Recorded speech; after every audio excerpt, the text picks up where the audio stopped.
अक्षर सोसाइटी भिलाई की परिकल्पना को साकार किया लिब्रा मीडिया ग्रुप बिलासपुर ने।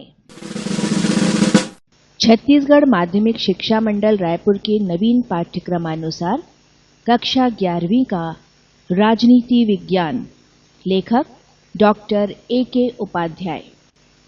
वाचक स्वर है योगेश पांडे का।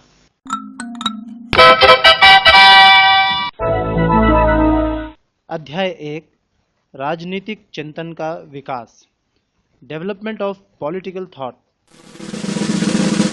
मनुष्य जीवन के विभिन्न पक्षों में उसका राजनीतिक पक्ष सर्वाधिक महत्वपूर्ण रहा है, क्योंकि उसके इस पक्ष ने उसके जीवन के अन्य पक्षों यथा सामाजिक, आर्थिक, सांस्कृतिक आदि को प्रभावित ही नहीं किया है, वरन उन्हें एक निश्चित स्वरूप और उसके विकास क्रम को एक नया मोड़ भी प्रदान किया है। इस तरह उसने अपने अस्तित्व और क्रियाकलापों से मानव जाति के इतिहास पर एक निश्चित छाप छोड़ी है।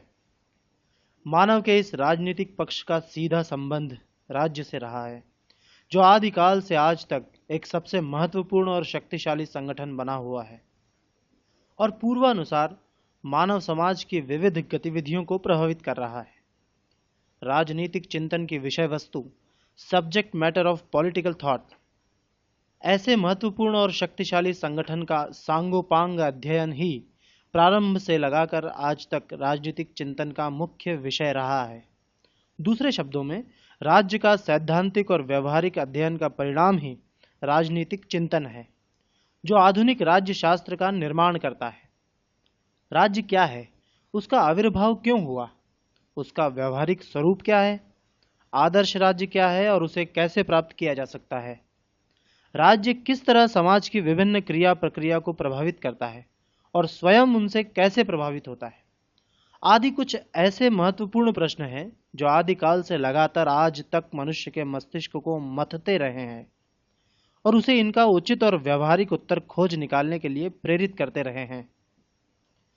उपर्युक्त प्रश्न स्वतः सिद्ध करते हैं कि राजनीतिक चिंतन का क्षेत्र अति विस्तृत ही नहीं, असीमित है और उसमें मानव समाज की संपूर्ण गतिविधियां सम्मिलित हैं।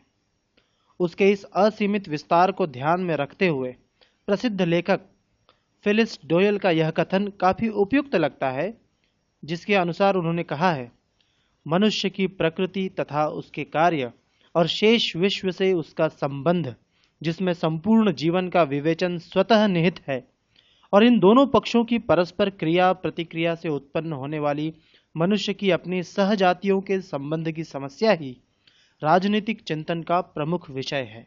इसके अंतर्गत राज्य की प्रकृति, उसका लक्ष्य तथा उसके कार्य समाविष्ट हैं। राजनीतिक चिंतन की उपयोगिता और महत्व, utility and importance of political thought. राजनीतिक चिंतन को अनुपयोगी ही नहीं, हानिप्रद मानने वाले चिंतकों की कमी नहीं है। उनमें Bacon, Leslie Stephen, Burke, Dunning आदि विद्वान प्रमुख हैं। राजनीतिक चिंतन की निरर्थकता की ओर संकेत करते हुए बेकन का कथन है कि यह भगवान को अर्पित की हुई कन्या के समान बांझ है, तो लेस्ली स्टीफन का कहना है, वे देश भाग्यशाली हैं जिनके पास कोई राजनीतिक दर्शन नहीं है, क्योंकि ऐसा तत्व चिंतन निकट भविष्य में होने वाली क्रांतिकारी उथल पुथल का सूचक होता है। बर्क इस ओर इंगित करते हुए कहता है कि जब लोगों में राजनीतिक सिद्धांत निर्मित करने की प्रवृत्ति का उदय होता है, तो यह समझ लेना चाहिए कि राज्य का संचालन भली प्रकार से नहीं हो रहा है। डनिंग भी इसी प्रकार का मत प्रकट करते हुए कहता है कि जब कोई राजनीतिक पद्धति राजनीतिक दर्शन का स्वरूप ग्रहण करने लगे, तो यह समझ लेना चाहिए कि उसके विनाश की घड़ी आ पहुंची है। राजनीतिक चिंतन की अनुपयोगी और विध्वंसकारी मानने वाली इन युक्तियों के अतिरिक्त इसके विरुद्ध जो सबसे बड़ा तर्क दिया जाता है, वह इसकी कोरी विचारात्मकता और काल्पनिक प्रवृत्ति के संबंध में है। ऐसे आलोचकों का मत है कि कोरा विचारात्मक और काल्पनिक प्रकृति का होने के कारण यह वस्तुस्थिति की उपेक्षा करता है। फलतः यह वास्तविक दृष्टि से मनुष्य का मार्गदर्शक होने के स्थान पर उसके मस्तिष्क में दिशा भ्रम उत्पन्न कर उसे गलत रास्ते की ओर धकेल देता है। इस तरह वह उपयोगी और लाभप्रद होने के बजाय अंततः मनुष्य और उसके समाज के लिए हानिकारक और गलत परिणामों को जन्म देने वाला सिद्ध होता है। इस तर्क को पुष्ट करते हुए आगे उनका कहना है कि राजनीतिक चिंतन के इन मुख्य दोष का प्रमुख कारण यह है कि राजनीतिक सिद्धांत विवेचन और शासन संचालन दो भिन्न भिन्न प्रकार के कार्य हैं। अक्सर यह देखा गया है कि अच्छे विचारक उत्तम शासक नहीं होते और उत्तम शासक अच्छे विचारक नहीं होते। अतः सैद्धांतिक ज्ञान व्यवहारिक नहीं होता और व्यवहारिक ज्ञान सिद्धांत आधारित नहीं होता। प्लेटो इसका एक ज्वलंत उदाहरण है, जो अपने आदर्श राज्य को व्यवहारिक रूप देने में पूर्णतः असफल हुआ। फलतः अपने जीवन के अंतिम भाग में आस्था विहीन होकर उसे निराशा का सामना करना पड़ा। राजनीतिक चिंतन का यह विरोधाभास उसके चरित्र की एक बुनियादी कमजोरी है, जो उसकी उपयोगिता के सम्मुख एक प्रश्नवाचक चिन्ह का निशान लगाती है। राजनीतिक चिंतन का दूसरा दोष परिस्थितिजन्य है। एक विचारक का राजनीतिक चिंतन अधिकांशतः उन परिस्थितियों की उपज होता है जिनमें वह जीवित रहकर कार्य करता है। अतः यह समाज की समस्याओं का कोई अंतिम उत्तर नहीं होता है। सामयिक चरित्र का होने के कारण जब वे परिस्थितियां बदल जाती हैं तो उनसे उपजा राजनीतिक चिंतन अनुपयोगी और असमयानुकूल हो जाता है। अतः उसके अध्ययन की उपयोगिता भी समाप्त हो जाती है। फिर भी कुछ लोग मरे हुए बंदर के बच्चे की तरह उसे अपने सीने से चिपकाए रहते हैं। फलतः समाज के अंदर कई बुराइयां उत्पन्न हो जाती हैं। इस तरह राजनीतिक चिंतन सामाजिक विकास में एक सकारात्मक भूमिका का निर्वाह करने के स्थान पर एक नकारात्मक भूमिका का निर्वाह करने लगता है और समाज को अंततः हानि पहुंचाता है। इन विभिन्न दोषों के होते हुए भी राजनीतिक चिंतन के अध्ययन की उपयोगिता को अस्वीकार नहीं किया जा सकता। पूर्णता का दावा कोई चिंतन नहीं कर सकता और यही बात राजनीतिक चिंतन पर भी लागू होती है। दोष और अपूर्णता होते हुए भी उसका अध्ययन निश्चित रूप से मानवोपयोगी है, जिसे इन आधारों पर सिद्ध किया जा सकता है। पहला, राज्य और उसका मूर्त रूप शासन व्यवस्था हमारे सामाजिक राजनीतिक जीवन की महत्वपूर्ण संस्थाएं हैं। यही एकमात्र ऐसे संगठन हैं जिसकी सदस्यता सभी मनुष्यों के लिए अनिवार्य है। राज्य विहीन मनुष्य नागरिक का स्तर प्राप्त नहीं कर सकता। फलतः वह उन अधिकारों को प्राप्त करने से वंचित हो जाता है जिनकी प्राप्ति उसके व्यक्तिगत और सामाजिक विकास की एक अनिवार्य शर्त है। राज्य और शासन द्वारा उस सामाजिक व्यवस्था की स्थापना और संचालन किया जाता है जिसमें रहकर व्यक्ति उसके द्वारा प्रदत्त विभिन्न साधन सुविधाओं का उपभोग कर अपने जीवन का विकास कर उसे निरापद और आनंदमय बनाता है। अतः राज्य तथा शासन द्वारा संचालित समाज व्यवस्था सभी के जीवन को प्रभावित और नियंत्रित करती है। वही उन रचनात्मक और निषेधात्मक निर्देशों और नियमों का निर्माण कर उनकी सभी से पालन करवाती है तथा सामूहिक जीवन यापन से उत्पन्न संघर्षों का निवारण करती है, जिससे मनुष्य का जीवन सुरक्षित और सरसतापूर्ण हो जाता है। इस दृष्टि से राज्य तथा शासन संबंधी प्रश्नों पर चिंतन पतन हमारे लिए महत्वपूर्ण हो जाता है। राजनीतिक चिंतन इन प्रश्नों की व्यवस्था करता है और उनके संभावित उत्तरों से हमें परिचित कराता है। इस दृष्टि से इसका अध्ययन हमारे लिए उपयोगी बन जाता है। दूसरा, राजनीतिक चिंतन का मानव इतिहास पर गहरा और निर्णायक प्रभाव पड़ा है। हमारे राजनीतिक मनीषियों द्वारा समय समय पर प्रतिपादित विभिन्न सिद्धांतों ने मानव समाज में क्रांतिकारी परिवर्तनों को जन्म दिया है। रूसों के विचारों ने 18वीं शताब्दी में फ्रांसीसी राज्य क्रांति को जन्म दिया, जिसने स्वतंत्रता, समानता और बंधुत्व के सिद्धांतों पर आधारित आधुनिक जनतंत्र का मार्ग प्रशस्त किया। इसी तरह कार्ल मार्क्स के विचारों ने 20वीं शताब्दी में प्रारंभ में सोवियत संघ में अक्टूबर क्रांति को सफल बनाया। इस क्रांति ने प्रगतिशील सिद्धांतों पर आधारित साम्यवादी व्यवस्था की स्थापना के द्वार को उन्मुक्त कर दिया। इसी कड़ी में महात्मा गांधी ने अपने विचारों के द्वारा अहिंसक क्रांति के सिद्धांत का प्रतिपादन किया, जो आणविक शस्त्रों के ढेर पर बैठी विश्व व्यवस्था के जीवित रहने के लिए आधुनिक युग की एक ज्वलंत आवश्यकता बन गई है।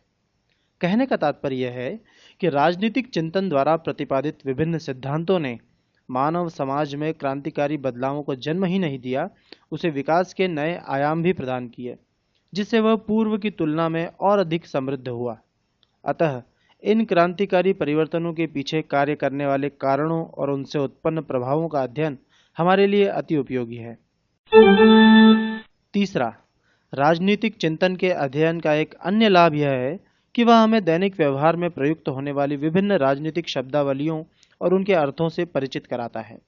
जनतंत्र, राष्ट्रीयता, संप्रभुता, लोक कल्याणकारी राज्य, समाजवाद, धर्मनिरपेक्षता आदि शब्दों की परिभाषा हम राजनीतिक चिंतन का अध्ययन करके ही जान सकते हैं।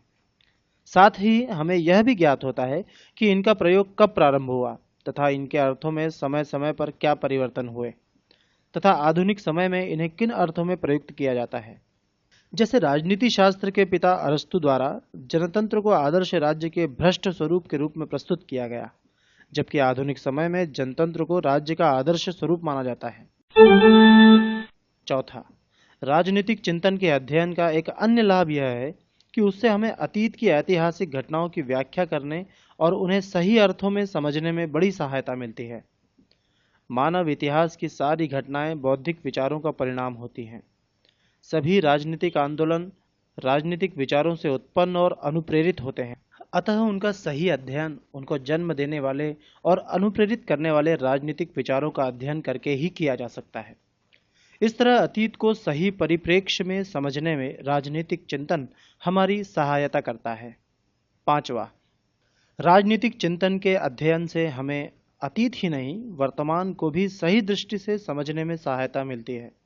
वर्तमान की समस्याएं अतीत की देन होती हैं, अतः अतीत का अध्ययन करके हम उनके वर्तमान स्वरूप को समझ सकते हैं और उनके समाधान के लिए आवश्यक वातावरण निर्मित कर सकते हैं।